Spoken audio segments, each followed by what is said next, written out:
Grand rising, everyone. I like coming to Labs. Bird and coffee. Got my coffee here. Mm. All right. I took off Monday, so I wasn't on yesterday, but I'm on today. Yay for me. Okay, and you, hopefully. Okay, let's get started. Um, we're on chapter 7. Of the Emerald Tablet Alchemy for Personal Transformation. Chapter 7, Separate the Earth from Fire, the Power of the True Imagination. Now, imagination being the biggest thing that we need to tap into and be able to understand and look at, right? Because it's something that's been taken out of our storyline, basically. Good morning. I don't know who's on Facebook. Say good morning so I know who you're on here. Good morning, Carrie. Okay, with the fourth rubric of the Emerald Tablet, we began to work with the powers of the above. However, the above in the Hermetic terms is not common Western idea of heaven, where we pass through pearly gates to be greeted by angels floating in a billowy cloud with the bearded father figure sitting on a massive throne. The above is the abode of the one mind, the realm of the divine will and thought. The fourth rubric, which some have dubbed the Pyramid Rubric, tells us how to get there. It is the most mystical section of the Emerald Tablet. Okay, so separate the earth from fire, the subtle from the gross, the gentle and the with the great uh, ingenuity. It rises from the earth to heaven. It descends again to the earth, thereby combining with itself the powers of both the above and the below. So now we're looking at how do we create? How do we co-create, right? How do we bring this in? The rubric presents a difficult transition for many people. As civilized adults, we have gone through the contemporary rites of passage, having long surrendered our deep psychological connection with nature. Moreover, most of us have gotten beyond the anthropomorphic notions of heaven that society asks us to exchange for original awareness and have moved toward the materialistic view of an passive clockwork universe. By seeing our ties with the above in this way, we have lost sight of how amazingly close at hand the divine is and how much we participate in its activities every day. Good morning, Bobby. The ancients knew exactly what the powers from the above were like because they experienced them directly with themselves. Okay, so let's see. Moreover, the most of us have gotten beyond the anthropomorphic notion of heaven that society asks us to exchange for its original awareness to have moved on towards a materialistic view of the impassive clockwork universe. The clockwork universe being mechanistic. So if you looked at paradigms um, and you looked at different thought processes, the paradigms that we've been in, right? Being materialistic or mechanistic. The mechanistic worldview tells us that everything works like a clock, that we're basically like a robot, and it's not true. That doesn't stand up, it doesn't hold true. So the mechanistic type is, as you can see, it's mechanics, right? It's mechanics. So we have clocks that have all these mechanics. Now, not to say that it hasn't helped us, right, in some way. Using mechanics has given us this ability to co-create the way we see or shape the world today. So masons and all that kind of stuff. Um, but when we transcend the materialistic, right, mechanistic worldview, we start to look into the imagination and co-create with the divine that way. And the active imagination are the realms beyond the mechanism, right? When we go to this imaginal space of the above and learn how to co-create with nature itself, right? The mechanistic worldview has really put us in a bind, in a pickle, if you want, if you will. We see the world in that lens, and it's very hard for people who don't necessarily understand paradigms or worldviews because right now they're just living at what was given to them, not understanding that they can actually change the outcome. We can change the outcome of how things are going, but it's going to take us changing our worldview, our mind, and seeing life through a different lens, which is not such an easy task sometimes, right? How do we get people to start seeing the world differently when they were raised this way? We were born into sort of the industrial era. That's where it kind of derived from, right? This mechanism, this mechanistic type of era. And so we see now that this new worldview, like living systems, is a paradigm shift where we are integral practices, where we learn how to bridge the gap between the mechanism, or the mechanic or the scientific with the imaginal. And so, how do we bridge the gap between the two? Right? It's not working. We're not robots.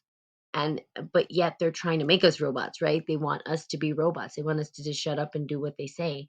And the reality is that's not how human consciousness works. We don't work like that. So you can program a computer, but a computer may or may never have full consciousness. There's part of consciousness exists within them, but we have this awareness of who we are, and we're constantly questioning, who are we? Why are we here? How do we become better? How do we, we've created all this imaginal world, but we're constantly trying to figure out who we are. Empathy is a big piece of it, right? Understanding how to love and connect and compassion, right? So we understand that there's this thing called suffering, and we do it together, right? That's what compassion means. So, um, again, it's not a clockwork universe, but we see it that way. And we have clocks, and there's gadgets that make it run. So we've become a mechanistic worldview, and you can look it up and do your own research if you'd like. Okay. It has been postulated that 5,000 or so years ago, mankind lived in unconscious communion with the gods and followed divine voices in times of novel or stressful situations, including the Hermetic tradition attributed to the Egyptian series induction techniques used by imprisoned spirits in lifeless status to make them speak and prophesize. And nearly every ancient land had its own set of mysteries that included divine oracles. The ancients remembered what it was like before full consciousness dawned in man, and believed that the mental world of thought and imagination was every bit as real as the physical world in which they found themselves. So here we go with the dream world and stuff like that. We analyze dreams today. Dreams are not necessarily, well, some people say they don't have dreams. You dream every night. Good morning, Naveen. Good morning, Reams. So you dream every night, you just don't remember your dreams. Now, in ancient times, when we looked at tribal tribes around the world, they cared about dreams. They analyzed dreams, they talked about dreams, they did ceremony, they did dream ceremonies, they did active imagination stuff, right? And so now the world as we see it, that's starting to go away in certain parts. I'm doing great. How are you doing? So, with the breakdown of the divine connection, the one mind and man slowly split into the duality of rational consciousness, although the archaic ability to exist in both realms is said to have survived in few genuine psychics and prophets. Are so you could say, like for me, um, now, when we say psychics, yeah, I have psychic abilities, not psychic as, oh, I'm going to tell you the future and have a crystal ball. This is not woo woo shit, right?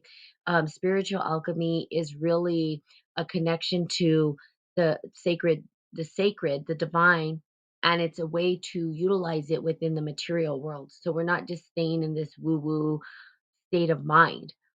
But they did talk to the gods and goddesses. Now, not God is in big God with the big G. I'm talking about little goddesses and gods, right? Where we had this mythology, our archetypal energies that we spoke about, and it helped us to sort of understand our place in the world. We took away that right, especially in America, especially when they went and they said, there's only one religion, and they went and they started killing people. Well, this is not to say, so for those of you who are Christian, Catholic, you still can be Christian, Catholic, whatever it is. The reality is that we had a pantheon of gods and goddesses to describe the world that we see around us. So basically, we were able to relate to the storyline that was playing out in our lives. We were able to process it. We gave it a place to be processed. Now, we don't necessarily, especially in the Western world, don't have a place to process all of the stuff that's happening to us. and we think we're crazy. And that's why we have asylums and people going crazy and all this. But back in the day, when we lived in communion and the tribal communities had this, they didn't think people were crazy, right? That wasn't the thought process. The thought process was the imaginal world is just as real as this world. And it is. It is. When you go to sleep at night and you're processing and you dream up whole realities, that's part of you. That's part of your reality. It may not be material, but it's still real, very real for you. I mean, you wake up, your whole body goes through a physiological happening when you go through these things. Some people get up in cold sweat, some people have tremors, some people have good dreams where they get up feeling blissful. It gives you a sensation in the body, and your body then interacts with this world in a certain way. They were just talking about it the other day. Like, people dream about their partner cheating on them, right? And they wake up and it feels so real that they're pissed at their partner. It's not even real, but there's something that happens internally to the body, and you behave a certain way in the material world.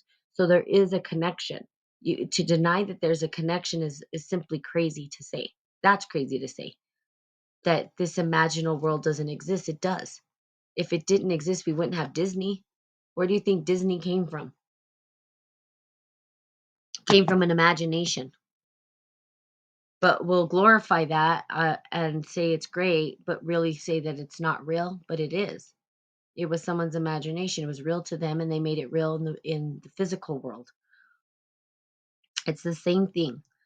Okay, so we get to tap into that.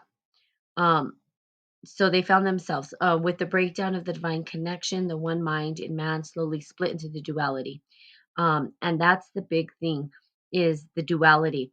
So really, the greatest thing known to man, the greatest lie we ever told ourselves and believed in, is the separation, that we're separate. And then what happened is we gave roles to men and women. Good morning, Lou Rock, because we can see. So this whole thing of I'm colorblind and I don't see color, you're a damn liar. You see color unless you're colorblind. So when people say I don't see color, I don't see gender, yes, you do. What do you mean you don't see gender? You could tell when a woman's a woman and a man's a man. Now, yes, I had a great Christmas. I hope you did as well. It was fantastic. It was relaxing. I even took Monday off. There you go. Um, but we see color and we see gender. But the biggest thing that we did is we caused separation between the two. So the separation is, oh, you're different from me, you know? Now, physiologically, there are differences in men and women, obviously, but we're more alike than different. And we have the ability to co-create with the divine just the same. So for us, there looks like there's this distinction, but we're all, yeah, we always see color. Yeah, we do. So for even if you're colorblind, we see different shades of gray, I guess. But they lie, and that's how they use that lie. So the separation is the the biggest thing that we created, and it's the greatest. First of all, it's the beginning of what I call the curse, the greatest curse that we're under right now.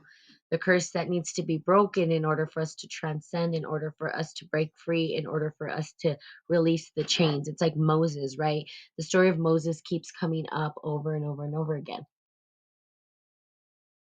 Why Moses? Because it's a character, it's an archetype, it's a mythological figure, it's a real figure, whatever you want to call it. It's a figure that showed up in history. All right. And that figure of Moses says, release my people from the chains of enslavement. We are under enslavement without even realizing it. And I think people are starting to realize it. We're under the shackles and chains. We're the working class, or whatever you want to call it. And it's okay to work, but when you're working yourself to the ground, right? We have people who literally, that's all they do their whole life. They work their entire life, blood, sweat, and tears for somebody else. That somebody else is out living their best life, right? Having vacations, doing whatever.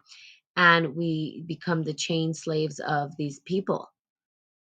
And part of the enslavement and entrapment is the clock time. It's the mechanistic way of looking at the world, the Ford model, the 9 to 5, right? And you can only get these days off. And if you call in one more day, you ain't going to have a job. So it's that. It's the overwork and underpaid. It's the, I mean, it goes on and on and on. It's the things we watch on social media, the entertainment that they put in our face so that we can stop looking at the truth. And that's really what has happened. That's what they've done. They've said here, and it's kept us just comfortable enough, and we're really just slaves to the system. That's what it does. It's an entrapment. If you look at it, social media, all these things have entrapped us. They enslaved us. And so we're looking at, well, how do we release the chains, right? It's not a sad story. It's just a reality. Reality is never favorable, let me tell you. The truth is not always the favorable, what people want to hear, you know? But when we start to at least understand what's happening and at least be real about what's happening and get real with it, we can start to transcend it and create something different. But if we can't even be true to ourselves and real to ourselves about what's going on, well, we're never going to wake up. So this is an opportunity to wake up from it. Get up, wake up, and figure it out. That the duality sort of put this chains and shackles on us, which is a worldview. Again, a worldview that we're still under. Okay. So the duality of consciousness, although ability to exist in both realms, is said to have survived a few genuine psychics and prophets. Okay, our species' memory of that era is passed down in religious myths that describe mankind living in the presence of God or in an earthly paradise such as the Garden of Eden. We literally are trying to figure out how to get back to the Garden of Eden. Well, not all of us. And some of us are creating whole universes to try to recreate the Garden of Eden. So we have, I'm trying to tell you guys that I was talking about universes being created before I even knew the metaverse was being created. Why? Because literally that is what's happening. We have the ability to create whole new universes. Now, I don't know how true it is, but I hear that people are even buying land in the metaverse. It's it it's somebody else's construct of a universe. They're always going to be the god or the head of that. They're saying, "Hey, live in my universe." Well, we've got to reclaim our own and understand who we are. And we have the ability to do that, but they bastardize it, right? They make it for their own benefit. Then there's consequences with that, but people will follow. They surely will. And there's nothing right, wrong, good or bad. But educate yourself. You're the tiny few people or individuals who choose to understand it and go deeper. Not an easy task. It's a lot. It is. But you're powerful enough to do it. So, in the modern garden of Mammon, sorry, we have lost all respect for subjective thought, which is the only source of our connection with the power of the above. According to the doctrine of correspondence in the Emerald Tablet, the structure and attributes of the macrocosm of the above are represented in the microcosm of the below, and vice versa. The one mind is reflected in our individual minds, and the loss of the esteem with which we hold our own thoughts has resulted in the loss of the connection in each of us with the higher one mind. Here's the key, and I've talked about this before. There's something called the macrocosm and the microcosm. Now, tarot, for those of you who understand tarot or read tarot or look into tarot is a good way to understand what we're talking about. It has a depiction, it shows pictures, it helps us to understand the storyline. Now, the macrocosm is what they've taken away. They've taken away the macrocosm. So what they did is they created a duality, and out of that duality, they honored one part of the duality and they made the other bad. And they've gotten rid of the other piece or tried to take it out completely. So again, what did they take out? They took out the macrocosm. Okay, and I've talked about this before because I don't know if you guys know how many of you guys play cards, regular playing cards. Um, Now, I even dream during the day. Dreaming is awesome. Yeah. So playing cards. So they've taken out the macrocosm in the tarot and they've given us the 52 card playing deck. Well, it's really the tarot deck. People don't even know that. So people's like, oh, that's evil. I don't do tarot. Well, do you play cards? Yeah, well, that's tarot. And what they've done is they've bastardized the true meaning of what tarot was a spiritual process. It was a diagnostic. It was almost like going through therapy. The cards helped people to open up to their unconscious mind and talk about things that were deeper so that they can heal. That's all it was. It wasn't to predict the future, tell people what they should or shouldn't be doing. It was more of an opportunity to look at life through the lens of a spiritual process. And yet they've bastardized that. And what did they do? They created separation. They took out the macrocosm. You guys want to go and understand who you are? Start reading about the macrocosm. Go read about it. What is the macrocosm? How do I figure out where I'm at in the macrocosm? It's this other space that nobody talks about, and they're not going to. And they do. Let me tell you what they do. Gaia. Now, I'm not saying it's right, wrong, good, or bad. I don't watch those shows only because I don't trust their alchemy. I don't know them personally. And to me, when people are going live like that, broadcasting all over the place, there's something that's it doesn't sit right with me. Okay. So literally what they're doing is they're drawing you into their own personal macrocosm, their stellar body. There's one guy in particular, he talks about why his purpose is, what planet he came from, all that. He talks about sacred geometry, all this stuff. And I'm like, yeah, okay, cool.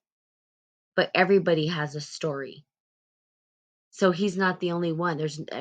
He's not special. He's just actually tapping into his active imagination, which you have access to. You can tap into that active imagination. All he's tapping into is the macrocosm, right? People want to be so unique and different. Really, the reality is we're all unique and different in our own way, in our own right. We just got to reclaim it and understand it. There's nothing special about anybody, really. There is and there isn't, is what I'm saying. It's not like we put these people on pedestals like they're doing something so wonderful. Really what it is they're initiates, and they've gone through the process, the spiritual alchemic process within themselves. That's what it is. And they put themselves on pedestals, which then is a bastardization of spiritual alchemy. This is not about putting people on pedestals. This is about us finding out who we are, understanding the true power of who we are internally. And that is connecting to the macrocosm. So start reading about it, because the guy on Gaia, I don't remember his name. I saw like the first intro to what he was talking about, and I just turned it off because I was like, oh, okay, I see what he's doing. He's activated his active imagination. I connect to that space too, but I don't need to go and put it all over everywhere because it's my alchemy. I get downloads of sacred geometry, and it may not make sense to you. Your alchemy is going to make sense to you. Carl Jung did the same thing. He just tapped into his active imagination. All of these individuals did alchemy. You can go back and read what they were doing, and everything points back to spiritual alchemy. Everything from the beginning of time, pretty much. The alchemy is where it's at. And I keep saying this over and over again because I'm trying to get people to really understand that this process, it actually is a process that helps us to connect to the divine and co-create with the divine so that we can create whatever it is that we're choosing to create. Now, is it going to be in the hands of everybody? Some people, even alchemists or esoteric people, would be like, well, why are you doing this? Why are you teaching people this? Right? I'm not teaching everything that I know because it's my alchemy. For people who want to know my alchemy, yeah, I wouldn't just give out my everything that I know, because it could do damage. And that's what people have done. They've done damage, pretty much. They've bastardized something that was supposed to be pure and good, and they've used it for their own personal gain. We see this over and over. It's the storyline that gets played out over and over and over again. But you have your own alchemy, and the macrocosm is where it's at. So the guy on Gaia, whatever his name is, talks about coming, and his planet came, and They came to know how things were created. And I don't know, he talked about something like that. Hey, cool. I was like, awesome. He's tapped into his active imagination. Awesome. He knows where he's at in the macrocosm. Awesome. So do I. Big deal. Now, how do we teach this to people? Not tell you that, hey, guess what, guys? I have the one and only right way to do shit. That's a lie. It's not true. You guys have that power as well. You have to bridge the duality, and you have to find holism and integrate it together. As above, so below. What does that mean? That doesn't mean you look at the stars and see what the stars are doing. It means that you yourself have a connection to the divine. You have a macrocosm. You can call it the subtle body. You can call it the spirit. You can call it whatever you want to call it. But when you understand where you are in your stellar evolution at the macrocosm level, which they've taken out of the tarot deck, okay? Our 52 card playing is, they gave you the microcosm, okay? They gave you what's happening in the material world. They gave you the below, basically. If we looked at alchemy as the above and the below, what they did is they said, let me give you the below and take out the above. And that's exactly what they did. And then they fed us to casinos. And I hate to say it, but that's a bastardization of alchemy. I've said this over and over again. The casinos are using the 52 playing card deck. They've taken out the macrocosm and they've put in the microcosm, and they have you stuck in time at the casinos. You're stuck in time when you go there. And that's what they've done. They've totally bastardized what spiritual alchemy was supposed to do. And then people are lost and not understanding how to get out of it. People are like, I don't understand. How do I get out of this? Some people are. Some people don't care. Some people are like, I love this. And that's fine. Not everybody will. Not everybody wants to know this stuff. It's very heavy. There are very few people who are like, yeah, I want to know this shit. I do. They're waking up from the grand illusion and the delusion and the archetypal energy, right? That we've been under the curse of white supremacy. The curse, not the curse in skin color. That's not what I'm talking about. I'm talking about the curse of white supremacy in an archetypal energy that has been created, that was born out of duality. When duality came into being, there was a separation. The separation created light and dark. That light and dark, then light got glorified as the ultimate, and the dark got bastardized as evil. And then what happened is that separation got greater and greater and greater and greater. And as that archetypal energy got glorified, the whiteness, people started to utilize it and bastardize that too. And that's why we live in a world of white supremacy. And it has nothing to do with skin color. It's not what I'm talking about. I'm talking about a bastardization of what? Spiritual alchemy. It's the greatest treason known to man, the greatest order, the greatest, it's the greatest treason, highest order of treason known to man that was put upon us. It's a curse. And it's funny, I know Katya's on here in the morning. When we look at native traditions, they knew that this curse was coming. They understood it.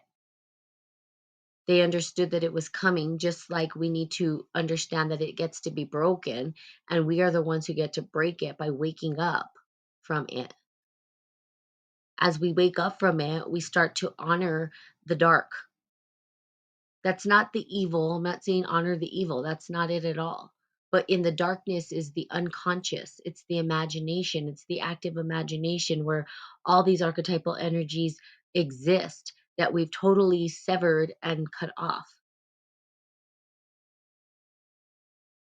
Yeah, it was prophesized. And it was prophesized because they understood what was happening with the split of spiritual alchemy that was starting to be born. They started to disconnect from the active imagination, the dream world, and they disassociated with it. And then they started calling people crazy for having it. They had drum ceremony, right? And that's part of it. Part of it was the drums. They took the drums away. That was the first thing. And then they introduced alcohol. So there's all these different things that happened throughout history to slowly sever and take away our active imagination and the macrocosm. They basically robbed us of our macrocosm, is what it is. That's basically what I'm saying. That's why it says the macrocosm and the microcosm. Understand what that means. Go do a little bit of research. Just search what's the macrocosm. What's the macrocosm in tarot? If you understand the macrocosm in tarot, you'll understand that we're playing. You've heard that saying, you're playing with you're not playing with the full deck of cards. That's what that means. That means that you're not playing with the full deck of cards. They've only given us part of them, and then they made the whole process wrong and said it was evil. And what did they call evil? They called evil the active imagination, the unconscious, and they took that out of the tarot deck. And that's why we're lost and don't know how to find our way out of this shit. Well, I'll tell you, find your way out of this shit, become like Moses and free yourself. Get your staff. We're all little Moseses or whatever you want to call it. We're all going to come out of the promised land together if we get our staff and we start to remember who we are. Wake up to who you are. You have the power, just like this dude that's on Gaia who claims to know everything on he's just inviting you into his macrocosm. You have the same storyline. You can tap into that. You have a myth story. You have an origin story. You have a beginning. You are a hero. The hero's journey is you. That's your journey. You're the hero in your own journey. But they took it away from us, right? They said, nope, they can't have it. We're not going to initiate these people. So we have these orders that initiated people into the mysteries. And those individuals had to go through hoops. And I understand why, because this information in the wrong hands can go wrong. Well, guess what? It got put in the wrong hands already. And we're seeing the result of that today. That's why Mother Earth is dying, because it was put in the wrong hands. So it's already done. So for that people to say, oh, but we can't have this in the wrong hands. It's already in the wrong hands. What are you talking about? Look at the shit we see going on in this world. It's a cluster F. I can't say that word on here as a family friendly thing, but it is. It's a cluster. And it's a heaping mess out there. Why? Well, because they misused alchemy. Yeah, that's why. The ripple effects and the consequences, right? We can reclaim and we can restore and we can heal, regenerate if we allow ourselves to connect into that. But it's going to take more than, a few people. It's going to take us really waking up to our abilities, and that's really hard, because people are so steered in different directions. They've done such a good job to keep us occupied with our time on other shit. We're using our time and occupying our time with what? Like, I don't know, question yourself about that. Just ask yourself that question. What am I occupying my time with? What am I really focused on? Am I focused on healing and helping and serving, or am I focused on who the next great star is going to be? The TV's entertainment. Now, it's not a judgment call, it's just a fact. The further and further that we get into what they're feeding us, the further and further we're into their curse. And and that's it. It's a curse. They're feeding us this information purposefully to keep us where? Blind to our true power. If you guys only knew how powerful you were, I mean, it's crazy.